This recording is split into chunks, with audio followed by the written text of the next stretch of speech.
আসন্ন 2025-এর বিহার বিধানসভা নির্বাচনে এনডিএ সমর্থিত জেডিইউ, বিজেপি ও অন্যান্য দল, ইন্ডিয়া ব্লক সমর্থিত আরজেডি, কংগ্রেস ও অন্যান্য দল এবং 2024-এ গঠিত জেএসইউপি ক্ষমতা দখলের লক্ষ্যে সবাই প্রচারে ব্যস্ত।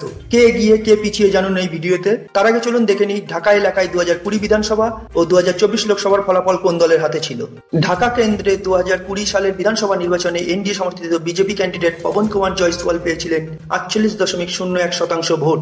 ইন্ডিয়া ব্লক সমর্থিত আরজেডি ক্যান্ডিডেট ফয়সাল রহমান পেয়েছিলেন 43.15% ভোট। আর আরএলএসপি ক্যান্ডিডেট রাম পুকার সিনহা পেয়েছিলেন 5.26% ভোট। দেখা যাচ্ছে 2020 সালের নির্বাচনে ঢাকা বিধানসভা কেন্দ্র থেকে অল্প ব্যবধানে জয়ী হন BJP candidate Pawan Kumar Jaiswal.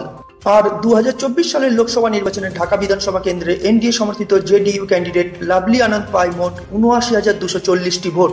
India block সমর্থিত আরজেডি ক্যান্ডিডেট ঋতু জয়সওয়াল পায় 92,058টি ভোট। অন্যদিকে নোটাইয়ের তরফে পড়েছিল 4,633টি ভোট। ফলে বলা যায় ঢাকা বিধানসভা কেন্দ্রে 2024 লোকসভা নির্বাচনে আরজেডি ক্যান্ডিডেট ঋতু জয়সওয়াল সামান্য ব্যবধানে এগিয়ে রয়েছে। এবার দেখে নেওয়া যাক ঢাকা বিধানসভা কেন্দ্রের 2025 সালের সম্ভাব্য ভোটের ফলাফল নিয়ে সমীক্ষক সংস্থার রিপোর্ট অনুযায়ী এনডিএ সমর্থিত দল পেতে পারে 40.89% ভোট, ইন্ডিয়া ব্লক সমর্থিত দল পেতে পারে 44.23% ভোট, জেএসইউপি পেতে পারে 8.36% ভোট আর নোটা পেতে পারে 2.74% ভোট। সেক্ষেত্রে এনডিএ ও ইন্ডিয়া ব্লক সমর্থিত দলের ভোট কিছুটা বদলাতে পারে। যদিও সমীক্ষা অনুযায়ী 2025 সালের ঢাকা বিধানসভা কেন্দ্রে অল্প ব্যবধানে সম্ভাব্য জয়ী দল হতে পারে ইন্ডিয়া ব্লক সমর্থিত দল।